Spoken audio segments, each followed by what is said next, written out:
Okay, तो we were discussing about the comparison of staffing approach. तो staffing approaches जो होती हैं, उनका कंपैरिजन हम देख रहे हैं कि कौन सी अप्रोच जो है वो बेहतर है और कौन सी अप्रोच किस स्ट्रैटेजी में अप्रोप्रिएट है।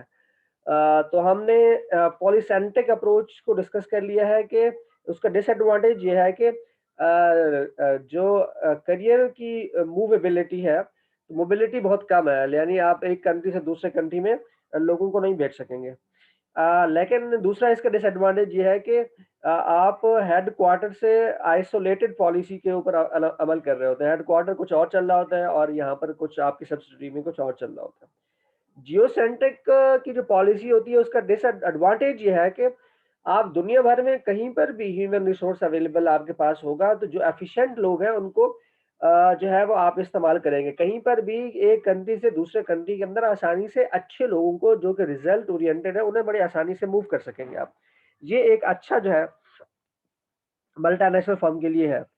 और helps build strong culture in formal management network. तो इससे ये होगा कि कल्चर तो स्ट्रांग होगा लेकिन मैनेजमेंट नेटवर्क जो होगा वो बहुत ज़्यादा सेंट्रलाइज नहीं होगा, उसमें वो इनफॉर्मल जो है वो चीज़ें उसके अंदर होंगी। इसका नुकसान ये है कि अगर कंट्री की पॉलिसी ये है कि वो अपने नेशनल को ही आगे कर सकते हैं, या एक इमिग्रेशन दूसरे इमिग्रेशन का मसला है कंट्रीज के अंदर, तो फिर पॉलिसी को इम्प्लीमेंट करना मुश्किल हो जाएगा। और दूसरा ये है कि ये बड़ी एक्सपेंसिव जो है वो होती है, क्योंकि आप जब एक कंट्री से दूसरे कंट्री में लोगों को बुलाते हैं या भेजते हैं तो वो उसकी ट्रेनिंग और उसके आने जाने का खर्चा और उसके सैलरी और अदर एक्सपेंसेस और वहाँ की रिहाइश, स्कूलिंग, ये वो तमाम चीज़ें जो है that will be paid by the company. तो वो एक ज़रा प्रॉब्लम है जो कि उसके लिए मसला हो सकता है कंपनी के लिए। जी, कोई क्वेश्चन अगर है तो ठीक है, वरना आगे मैं नेक्स्ट स्लाइड की तरफ जाऊँगा। कोई सवाल पूछना चाहे तो आप पूछ सकते हैं।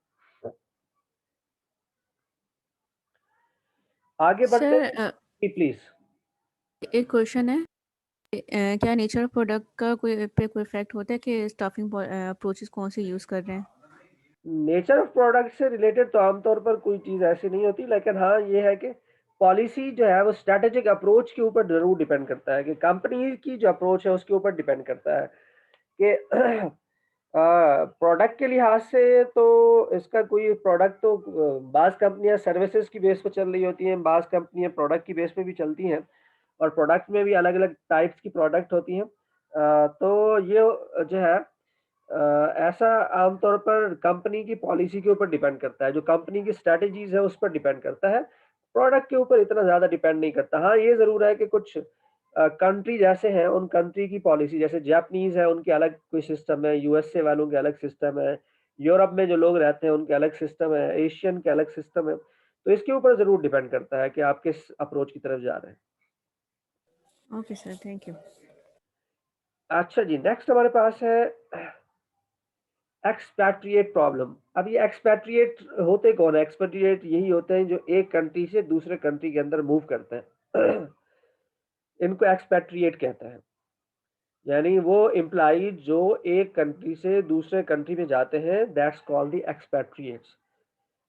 एक्सपैट्रिएट जो है, सबसे पहले एक्सपैट्रिएट फेल्योर, क्यों आमतौर पर एक्सपैट्रिएट जो है फेल हो जाते हैं? क्यों एडजस्ट नहीं हो पाते? पहला एक मसला ये होता है कि premature return of the expatriate managers to the his or home country. बाज़ दफ़ा ऐसा होता है कि आपको 3 साल के लिए भेजते हैं किसी एक कंट्री में, तो पता चलता है कि 6 महीने बाद ही वापस भेज दिया आपको। तो there will be a problem for the individual. अब क्या प्रॉब्लम होगा? जब वो कंपनी में वापस आएगा तो वहाँ सीट भी अवेलेबल नहीं होगी, जो सीट पर काम कर रहा था वो सीट भी चली जाएगी उससे, और नई सीट कोई उसके लिए निकालेंगे। अगर अवेलेबल होगी तो बड़ी खुशकिस्मत है, अगर अवेलेबिलिटी नहीं हुई सीट्स की तो फिर उसके लिए मसला है। फिर उसको या तो कुछ दिन फारिग बिठाएंगे, या फिर जो लोग पहले से वहाँ पे बैठे हुए हैं वो उन्हें घुसने नहीं देंगे। तो there will be a problem for the expatriates, कि अगर वो पहले ही पैसे वापस आ जाता है तो वहाँ एडजस्ट नहीं हो पाता कल्चर में।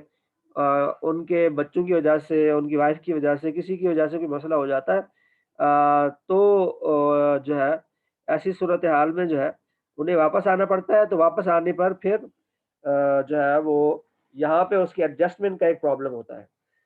तो रिपैट्रिएट उसको कहते हैं, रिपैट्रिएशन। वो आगे आएगा, इसके अंदर हम डिस्कस करेंगे। तो हम अब इसके अंदर क्या है, cost of failure is high. अगर कोई बंदा फेल होकर वापस आता है, वहाँ एडजस्ट नहीं हो पाता, तो इसका मतलब ये है कि आपका यहाँ से उसे भेजने का एक्सपेंस, उसकी ट्रेनिंग का एक्सपेंस, उसकी एडजस्टमेंट का एक्सपेंस, तो आप वो जो सैलरी लेता है एनुअल सैलरी, उसको 3 टाइम अगर आप मल्टीप्लाई कर लें तो वो रीलोकेशन कास्ट उसकी बनेगी।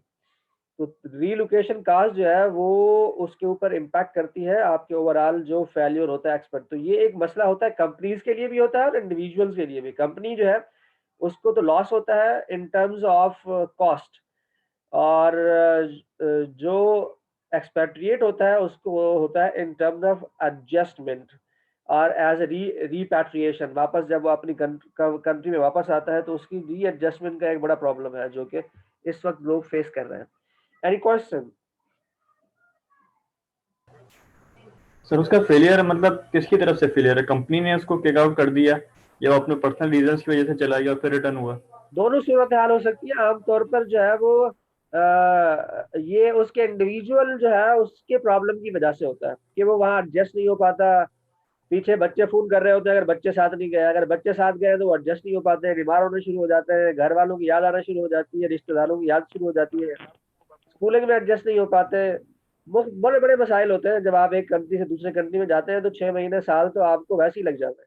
यहाँ आपके दोस्त होते हैं, रिश्तेदार होते हैं, किसी से बात हो रही होती है, किसी के घर आना जाना होता है। वहां तो आप नए नए जाएंगे तो आपके लिए प्रॉब्लम होता है, कोई जानने वाला ही नहीं होता।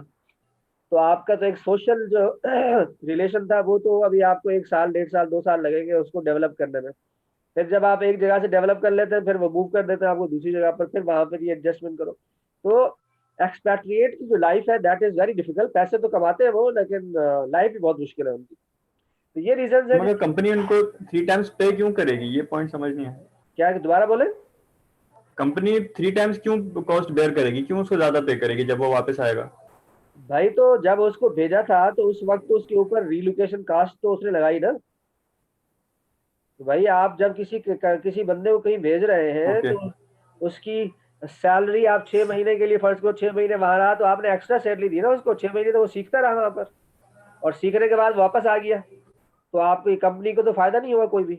और दूसरा, यहाँ से जब आप उसे भेजते हैं तो उसकी ट्रेनिंग की कॉस्ट होती है, यहाँ से आने जाने का टिकट होता है, और उसके अलावा जो है 6 महीने तक वो फारिग बैठा रहेगा, कोई काम भी नहीं करेगा, सीखेगा खाली, लोगों से एडजस्टमेंट, मिलना जुलना, ये वो सब चीजें कर रही होंगी। तो वो सारी कॉस्ट होगी डेफिनेटली, और सैलरी भी ज्यादा मिलेगी उसको जब उस कंट्री में जाएगा तो।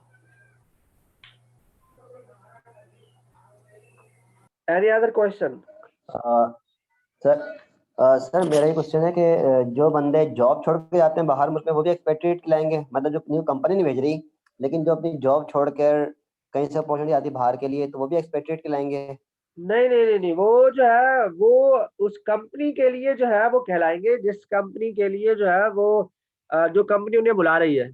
वो इंडिविजुअल जो है वो आमतौर पर ये नहीं होता। ये सिर्फ मल्टीनेशनल फर्म की मैं बात कर रहा हूँ कि अगर वो खुद उन्हें भेज रही है कोई कंपनी जो है, तो वो उस सूरत हाल में ये इस उसमें होगा। लेकिन अगर वो किसी कंपनी को छोड़ के जा रहा है तो वो तो रिजाइन दे के जाएगा ना, फिर रीपैट्रिएशन का तो सवाल ही पैदा नहीं होता। फिर तो वो जो है रिपैट्रिएशन के कुछ इश्यूज उस पर लागू होंगे, जैसा कि वो चीजें वही होंगी कि वो कल्चर एडजस्टमेंट में जाएगा। एक्सपैट्रिएट की जो एक्सपैट्रिएट को प्रॉब्लम होते हैं वो प्रॉब्लम उन्हें भी फेस करने होंगे, लेकिन उसकी नेचर ये होगी कि वो उसे सब चीजें खुद बेयर करनी पड़ेंगी। इस तरह कंपनी बेयर करती है, जब वो इंडिविजुअल खुद जाएगा तो उसे खुद बेयर करनी पड़ेंगी ये चीजें। तो ये दोनों डिफरेंसेस, चीजें वही सिमिलर होंगी तकरीबन। और इसमें जॉब ऑलरेडी अवेलेबल होती है। वहां पर भी आप जब जाते हैं तो जॉब डेफिनेटली, आप जॉब लेकर अगर जा रहे हैं यहीं से अपने कंट्री से, तो वो तो आसान होगा आपके लिए। लेकिन अगर आप नहीं लेकर जा रहे, ऐसे ही जा रहे हैं वहां पर, तो फिर एक मुश्किल काम होगा।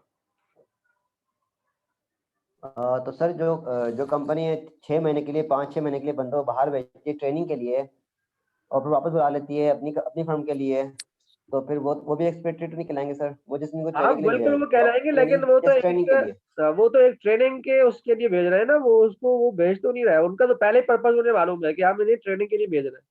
तो जब पर्पज क्लियर हो तो वो फिर कोई मसला नहीं है। लेकिन अगर पर्पज ये है कि उसको आप ट्रांसफर कर रहे हैं और वहां जाकर उसने असाइनमेंट्स करने हैं, तो वो एक प्रॉब्लम है। तो जब उसको पहले से मालूम है आपको कि भाई 6 महीने वहां जा रहा है, 6 महीने बाद ये वापस आएगा, तो कोई इशू नहीं है। वो तो जो है वो कॉस्ट अपनी डेफिनेटली बियर करेंगे और उससे फिर फायदा उठाएंगे।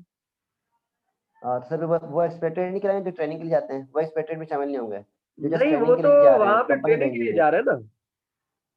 जी सर, ठीक है सर। ऑब्जेक्टिव बड़ा थैंक यू। काउंट करता है कि आप क्यों उसको बुला रहे हैं। ओके जी, ये एक्सपैट्रिएट जो होते हैं उनका फेल्यूर का रेशो है, ये रेट्स हैं कि ये परसेंटेज ऑफ कंपनीज हैं कि ये यूएस से मल्टीनेशनल फर्म जो है इसमें सबसे ज्यादा जो है वो फेल्योर रेशो है।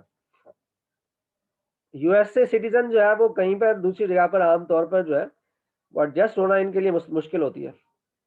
कि 7% कंपनीज ऐसी हैं यूएसए के अंदर जो कि जिनके 20 से 40% जो एक्सपेट्रिएट हैं वो फेल हो जाते हैं, वापस आ जाते हैं अपने कंट्री में। वो वहाँ एडजस्ट नहीं हो पाते जिस कंट्री में उन्हें भेजा जाता है। वो मुख्तलिफ रीज़न हो सकती हैं। पहली रीज़न तो ये हो सकती है कि उनके यहाँ फैसिलिटीज़, ये सारी चीज़ें यूएसए में ऑलरेडी बहुत बेहतर होती हैं, तो वो दूसरे कंट्री में जाकर उनके लिए प्रॉब्लम ही होंगे शायद। इसी तरह 69% ऐसी कंपनी है जो कि जिनके जो एक्सपैट्रिएट हैं वो 10% से 20% फेल होते हैं, और 24% ऐसी कंपनी है जिनमें लेस देन 10% जो लोग हैं वो फेल होते हैं। तो ये एक छोटी सी रिसर्च करके इन्होंने डाला है। फिर यूरोपियन कंट्री की तरफ आ जाते हैं। यूरोपियन मल्टीनेशनल फर्म जो है उसमें सिर्फ 3% कंपनीज ऐसी हैं जो 11 से 15% जिनकी नेशनल है वो फेल होते हैं। 38% ऐसी हैं जो कि 6 to 9 होती है, और 59% जो कि लेस देन 5% होता है। इनका रेशो ज़्यादा बेहतर है। जो कि इसी तरह अगर जापानीज फर्म की तरफ जाएं आप, तो जापानीज में देखिए 14% वो है जो 11 से 20% है, 10% वो है जो 6 to, और बाकी 76% जो लोग हैं वो जो जाते हैं आमतौर पर एडजस्ट हो जाते हैं उनके कंपनीज के अंदर। तो ये एक छोटा सा जो है वो आपको चार्ट दिखाया गया है जिसके अंदर अंदाजा लगाया गया है कि लोग जब जाते हैं तो किस कंट्री के नेशनल जो है वो एडजस्ट हो जाते हैं और किसका नहीं हो जाते हैं। जैसे जापानीज है, चाइनीज है, पाकिस्तानी है, इंडियन है, ये आमतौर पर ये इसी तरह ही है जैसे कि जापानीज फर्म्स के अंदर लोग काम करते हैं। ये लोग एडजस्ट हो जाते हैं क्योंकि यहाँ से सब लोग ही जाना ही जाते हैं, वैसे ही चाहते हैं कि भाई हम किसी डेवलप कंट्री में जाएं, यूके में जाएं, यूएसए में जाएं, तो उनको अगर मौका मिलता है तो वो अपनी तरफ से मैक्सिमम ये कोशिश कर रहे होते हैं कि वो वहीं स्टे करें, चाहे जितनी ही मुश्किलात क्यों ना हो। वापसी जो है आमतौर पर वापसी के रास्ते जो है वो खत्म करके जाते हैं, लेकिन फिर भी हो जाता है बाज दफा कि नहीं एडजस्ट हो पाते। लेकिन चांसेस ज्यादा होते हैं कि बाहर जाना, आप में से बहुत सारे लोग होंगे जो बाहर जाना चाहेंगे, है ना, या नहीं है? कोई है जो बाहर जाना चाहता है? ऑब्वियसली सर, मौका मिले तो हर कोई जाएगा। मौका मिलेगा तो जाएंगे, डेफिनेटली मौका मिलेगा तो जाएंगे। मौका नहीं मिलेगा तो मौके की तलाश में तो रहते हैं लोग, अगर मिल जाएगा तो चले जाएंगे। ऐसा ही है सर। ठीक है जी। वैसे मुझे भी जब से मैंने पीएचडी किया है तो मेरी फैकल्टी जो है यूनिवर्सिटी की मेरे पीछे पड़ी हुई है कि आप बाहर निकल जाए, बाहर निकल जाए। 4-5 साल लगा गया है। मैंने कहा अभी अभी सब्र करो यार, अच्छी अभी अपॉर्चुनिटी में चले जाए। अपॉर्चुनिटी तो मिल जाएगी इंशाल्लाह। बात यह है कि यहाँ पर भी कुछ चीज़ें क्या बोलते हैं फैलाई हुई है ना हमने, तो वो उनको फिर समेट कर जाना पड़ेगा, फिर वापस आना पड़ेगा, तो वो ज़रा मुश्किल होगा काम। ठीक सर। यहाँ पर छोटे मोटे जो है ना स्कूल भी खोला हुआ है, कोई प्रॉपर्टी का काम भी चल रहा है, तो वो जो है ना फिर वो सारी समेट के जानी पड़ेंगी ना चीज़ें, नुकसान ज़्यादा होगा। सही, एग्जैक्टली ऐसा ही है। तो वो ये सारी चीज़ें देखनी होती हैं। चलें जी, देखेंगे फिर भी क्या हो सकता है पॉसिबिलिटी। इंशाल्लाह। ओके जी, आगे बढ़ते हैं जी। रीजंस फॉर एक्सपैट्रिएट फेल्योर, कि क्यों आमतौर पर फेल हो जाते हैं लोग। यूएस मल्टीनेशनल फर्म में देखें तो उन्होंने कहा है जी आमतौर पर इसलिए फेल होते हैं कि inability of spouse to adjust. Spouse जो है अगर मेल है तो फीमेल जो है एडजस्ट नहीं हो पाती, इसी तरह फीमेल की जॉब हो रही तो मेल एडजस्ट नहीं हो पाते। ये मसाइल होते हैं। मैनेजर्स इनएबिलिटी अल्हम्दुलिल्लाह। तो जो मैनेजर्स खुद होते हैं जिनको भेज रहे होते हैं वो खुद एडजस्ट नहीं हो पाते, बाज़ दफ़ा फैमिली के बहुत सारे प्रॉब्लम इशू आ जाते हैं जिसकी वजह से वापस आना पड़ता है। मैनेजर्स के पर्सनल या इमोशनल इमेच्योरिटी होती है, बाद लोग वहाँ जाते हैं और फिर वो कहते हैं यार मेरा यहाँ दिल नहीं लग रहा, वहाँ तो मेरे दोस्त ये मसला था, वो मसला था। इमोशंस, मेरे वालिदैन वहाँ पर हैं, मेरे रिश्तेदार वहाँ पर हैं, तो उसके चक्कर में फिर लोग फ़ोन करते हैं यार आप इधर थे तो आपसे गपशप लगती थी, आप तो वहाँ चले गए, ये वो। ये चीज़ें इमोशनली इमेच्योरिटी जो है वो फिर उसको वापस ले आती है। Inability to cope up with the large overseas responsibility, क्योंकि जब आप किसी दूसरे कंट्री में जाते हैं, पाकिस्तान में तो आमतौर पर पाकिस्तानी वर्क फोर्स को वर्क आवर्स जो है वो कहा जाता है कि काम से भागने की कोशिश करता है। बाहर के ममालिक में तो डेफिनेटली आपको आपके ऊपर काम का बर्डन होगा और आपको काम प्रॉपर करना ही पड़ेगा, इसलिए आपको कंपनी जो है भेज रही है वहाँ पर। तो बर्डन की वजह से अगर आपके ऊपर ज़्यादा बर्डन डाल दिया है, तो शायद आप उसे बेयर ना कर पाए। यही चीज़ जापानीज फर्म के अंदर भी है आमतौर पर कि inability to cope with the large overseas responsibility, ये एक मसला है, ज़्यादा बड़ी रिस्पॉन्सिबिलिटी दे दी। एनवायरनमेंट में एडजस्ट नहीं हो पाते बाज़ लोग, इसमें इनमें भी इमोशंस का मसला होता है, इमोशनल प्रॉब्लम्स की वजह से आ जाते हैं। टेक्निकल कॉम्पिटेंसी जो वहाँ रिक्वायर्ड होती है आमतौर पर, वो शायद आपके अंदर ना हो तो आप नहीं कर सकते हैं। इसी तरह स्पाउस की इन एडजस्टेबिलिटी जो है उसका भी एक मसला है। मल्टीनेशनल फर्म जो यूरोपियंस होती है उसमें सिर्फ एक ही मसला होता है और वो होता है inability of spouse to adjust. ये इनके लिए सबसे बड़ा मसला होता है कि स्पाउस उनकी जो है ना वो आमतौर पर एडजस्ट नहीं हो पाती। आपको ये मालूम है कि जो है वो जो यूरोपियन है वहाँ पर जो है वो जो गर्ल्स होती हैं वो ज़्यादा जो है कॉन्फिडेंट होती हैं और वो ज़्यादा रिलायबल होती हैं। अगर वो किसी को पसंद कर लें तो इतना आसानी से छोड़ती नहीं है। तो अगर बाकी कंट्री में तो खैर इस तरह का नहीं है, लेकिन यहाँ पर यूरोपियन कंट्री में इसलिए यहाँ पर स्पाउस का जो है वो ज़्यादा जिक्र किया गया है। कोई सवाल?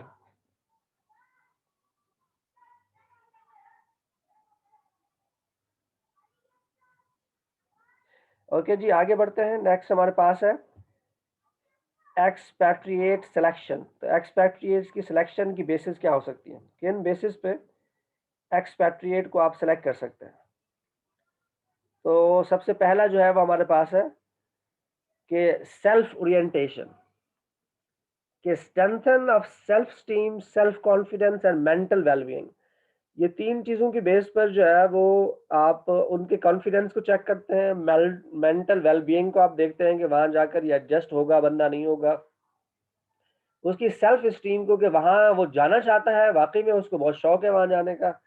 तो आप इन चीज़ों की बेस पर जो है वो आप एक सेल्फ ओरिएंटेशन उसकी देख सकते हैं उस बंदे को कि वो उसका अपना based on this internal stakeholders especially.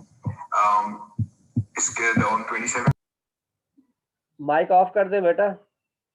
Okay, तो उसके बाद हमारे पास है अदर्स ओरिएंटेशन, जिसके अंदर जो है वो enhance ability to interact with the host country nationals. क्या उसकी एबिलिटी है उसके अंदर, अगर नहीं है तो फिर उसको बढ़ाएं, इम्प्रूव करें कि वो जल्दी उन नेशनल जो है जिस कंट्री में वो जा रहे हैं वहाँ के लोगों के साथ एडजस्टेबिलिटी जल्दी हो जाए, उनके साथ इंटरेक्ट जल्दी कर लें, क्योंकि जितना जल्दी वो इंटरेक्ट कर लेंगे उतना ज़्यादा बेहतर और अच्छा होगा। Then perceptual ability, the ability to empathize, understand why people in host country behave the way they do। तो ये बड़ा ज़रूरी है कि आप परसेप्शन आपकी होती है, मैं वहाँ जाऊँगा तो आप मेरे साथ ये होगा वो होगा, लेकिन वहाँ जाते हैं तो उनका कल्चर टोटली आपसे डिफरेंट होता है। तो आप ये सोचना आपकी जिम्मेदारी है कि भाई वो उनको अंडरस्टैंड करना उन लोगों की कि ये उनका कल्चर है और इसी तरह बिहेव करते हैं, तो आपको जल्दी जो है ना एडजस्टमेंट हो जाएगी उनके साथ। तो आपको उनकी इस एम्पैथी, आपको एम्पैथाइज होना चाहिए उनके साथ, आपकी एम्पैथी होनी चाहिए उनके साथ जब आप उसमें जाए। तो कल्चरल टफनेस है डेफिनेटली, एक कल्चर से दूसरे कल्चर में आप जा रहे हैं, उसमें एडजस्टमेंट जो है बड़ी मुश्किल होती है। जैसे how well an expatriate adjust to a particular posting tends to be related to the country of assignment. जिस country में आप जा रहे हैं उससे related जो बाज़ दफ़ा टफ कल्चर होता है आपसे बिल्कुल रिलेवेंट नहीं होता। आप जिस कंट्री में रहते हैं वहाँ पे जिस तरह ग्रो करते हैं, जैसे पाकिस्तान में लोग रहते हैं तो यहाँ पे ज़्यादातर इस्लामिक थॉट्स हैं, और आप किसी दूसरे कंट्री में जाते हैं तो आपके बच्चे भी आपके साथ हैं, तो वहाँ पर तो बिल्कुल ही टोटली अलग माहौल है। आपके बच्चे उस माहौल में बड़े हो रहे होते हैं। आपकी एडजस्टमेंट, आपका कल्चर, तो आप बहुत सारी चीज़ें उसमें देख रहे होते हैं कि भाई इससे आपको अल्टीमेटली क्या-क्या नुकसानात हो सकते हैं। तो डेफ़िनेटली ये वो चीज़ें हैं जो कि आप जब किसी एक्सपेट्रिएट को भेज रहे होते हैं तो उसके सिलेक्शन के प्रोसेस के अंदर इन चीज़ों को देखते हैं। अगर किसी के अंदर कोई प्रॉब्लम होता है तो इससे रिलेटेड उसको ट्रेन करके वहाँ पर भेजा जाता है ताकि वहाँ जाकर इस बात के चांसेस कम हो जाएँ कि वो फ़ेल हो जाएगा और वापस आ जाएगा। जी, सवाल।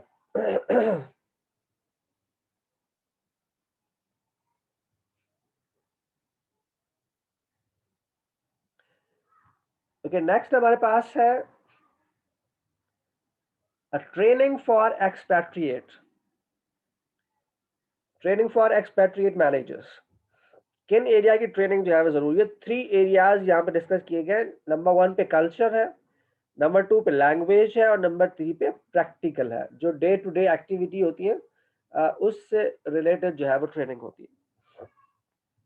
तो कल्चर में seeks to foster an appreciation of the host country culture. तो आपने ट्रेनिंग देनी है कि फ़र्ज़ करो कि आप यूएसए में जा रहे हैं तो वहाँ के लोग कैसे हैं, जापान में जा रहे हैं तो वहाँ कैसे लोग हैं, मिलने का तरीक़ाकार क्या होता है, खाने का तरीक़ाकार क्या होता है, क्या चीज़ आपको वहाँ पे खाने के लिए मिलेगी, क्या नहीं मिलेगी, हलाल, हराम, इसका चक्कर जो है वो आपको सब देखना होगा।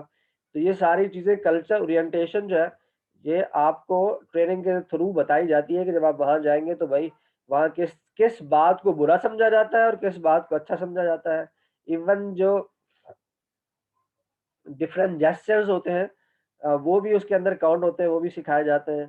फिर लैंग्वेज को सिखाया जाता है आपकी, कि अगर आपको फ़र्ज़ करो कि जापानीज़ जो है, आप जापानीज़ कल्चर में जा रहे हैं, चाइनीज़ कल्चर में जा रहे हैं या यूरोप में जा रहे हैं और यूरोप के किस कंट्री में जा रहे हैं, तो वहाँ का लैंग्वेज वहाँ की लैंग्वेज बिल्कुल टोटली अलग होगी। अब उस लैंग्वेज के ऊपर आपको ट्रेनिंग देंगे कि भाई ये कुछ ऐसी चीज़ें 100% अगर वो नहीं बोल सकता तो कम से कम उसे कुछ चीज़ें ऐसी हैं जो कि उसके रहने के लिए, खाने के लिए, लोगों से बात करने के लिए, लोगों से कम्युनिकेट करने के लिए ज़रूरी है कि आप वो सीखें। क्योंकि जब तक आप वो नहीं सीखेंगे उस वक़्त तक आपके लिए मुश्किल होगा। और फाइनली प्रैक्टिकल जो है वो ease into day to day life of the host country. तो प्रैक्टिकल में आपका डेली लाइफ की जो चीज़ें होती हैं रहने के लिए, उससे रिलेटेड आपको जो है वो ट्रेनिंग दी जाती है। तो ये 3 किस्म की ट्रेनिंग्स हैं जो कि जो होस्ट कंट्री होता है उसके अंदर आपको दी जाती है। कोई आपका सवाल?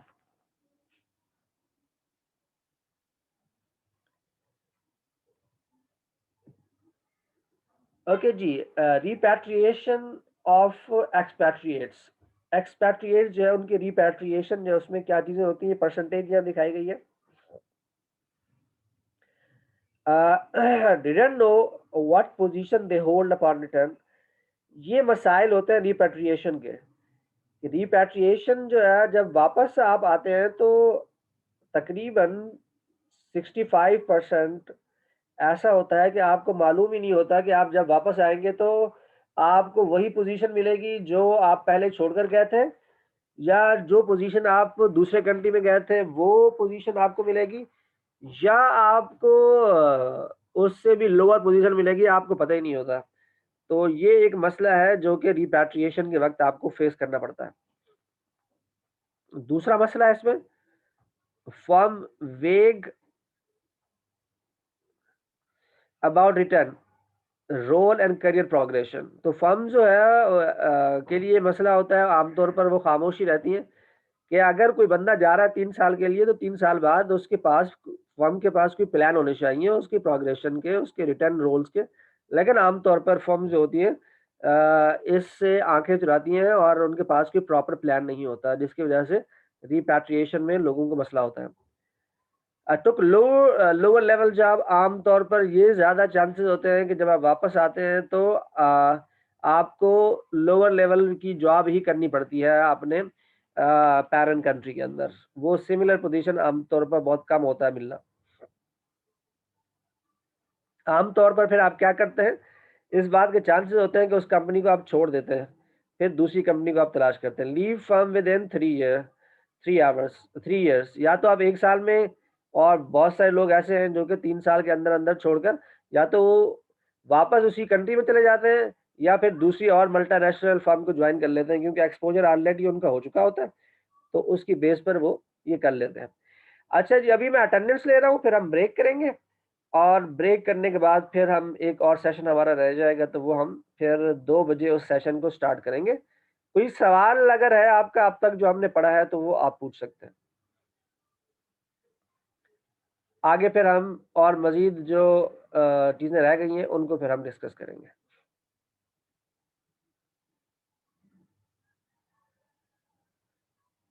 कोई सवाल नहीं है तो फिर मैं अटेंडेंस ओपन करता हूँ, अटेंडेंस लेते हैं और फिर उसके बाद हम नमाज़ ब्रेक करेंगे।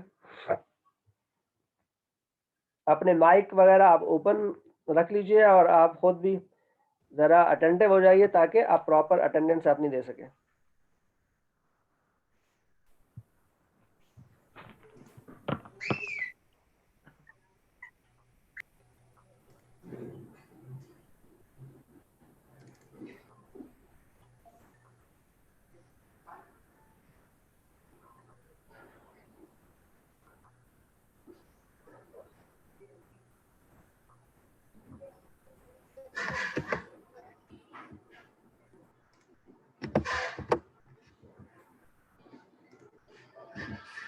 डिस्कस कर रहे थे, तो ये आपने देखा कि जब रिपैट्रिएशन होता है, रिपैट्रिएशन का मतलब होता है जब एक्सपैट्रिएट्स जो हैं, जब वो लोग जाते हैं एक कंट्री में, जब वापस आते हैं अपने असाइनमेंट को कंप्लीट करके, तो ऐसी सूरत हाल में जो है उन्हें क्या-क्या प्रॉब्लम्स फेस करने पड़ते हैं, ये उसकी लिस्ट यहाँ पर जो है वो आपने देखी।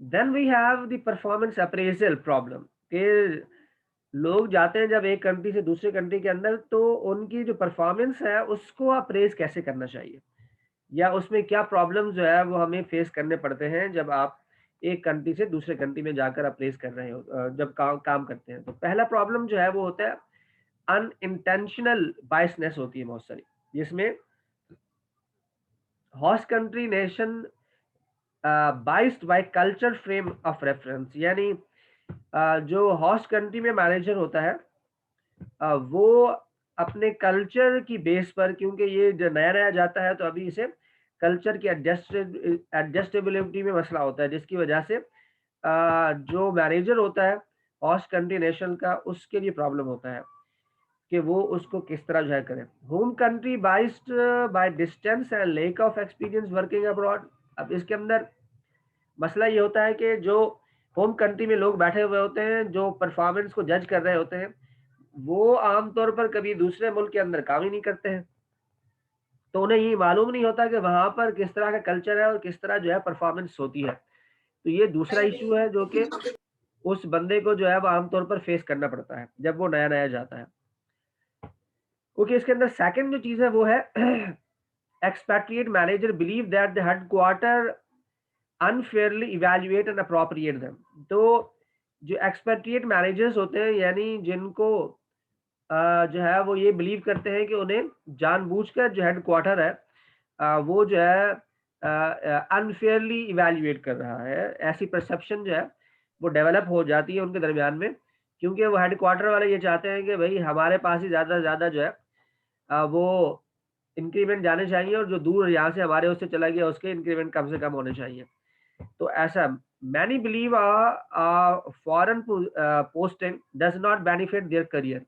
तो बहुत सारे लोग ये बिलीव करते हैं कि जब आप दूसरे किसी कंट्री में जाते हैं तो उसका आपके करियर के ऊपर बहुत ज़्यादा फ़ायदा नहीं होता आपको, यानी वो कंपनी जिसके अंदर आप काम कर रहे होते हैं तो उससे आपको कोई बहुत बड़ा फ़ायदा नहीं होगा, जिसकी वजह से लोग जो है उसकी जो पोजीशन होती है, प्रोग्रेशन जो होती है उसको रोक देते हैं और उसकी परफॉर्मेंस को लो रेट करते हैं। ठीक है जी, कोई सवाल आपका इसके ऊपर, इन जो प्रॉब्लम्स हमने देखे हैं इससे रिलेटेड कोई क्वेश्चन आपका हो तो आप देखें, फिर हम अगली स्लाइड की तरफ बढ़ते हैं। ठीक है, तो नेक्स्ट हमारे पास है गाइडलाइन फॉर परफॉर्मेंस अप्रेजल, कि कैसा परफॉर्मेंस अप्रेजल जो है वो होना चाहिए, किस तरह आप बेहतर परफॉर्मेंस अप्रेजल कर सकते हैं।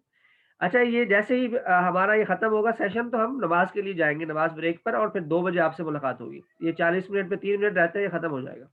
फिर हम 2 बजे दोबारा मुलाकात करेंगे आखिरी सेशन के लिए, उसी के अंदर अटेंडेंस भी लेंगे और बाकी काम भी करेंगे।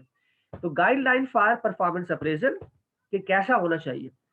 मोर weight given to the on site managers evaluation, जो लोग जहां पर वो बंदा काम कर रहा है उसके जो मैनेजर्स हैं वो लोग उसे इवैल्यूएट करें। फर्ज करो यूएसए में काम कर रहा है तो यूएसए के अंदर जो लोग कर रहे हैं उनको ज्यादा वेटेज मिलना चाहिए कि वो उसे इवैल्यूएट करें।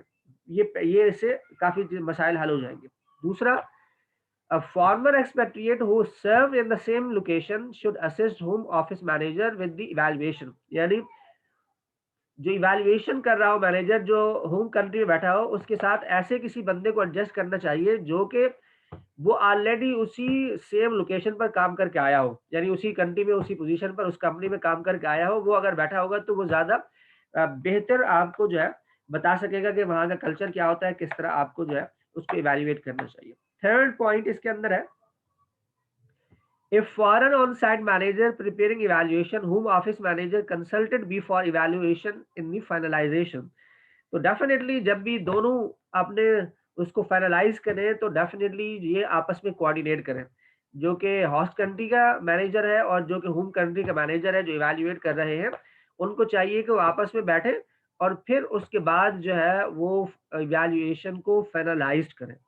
तो ये हमारा एंड होता है, और अगर कोई क्वेश्चन है तो आप पूछ लें, अदरवाइज हम जो है अब मिलेंगे ब्रेक, 20 मिनट की ब्रेक के बाद।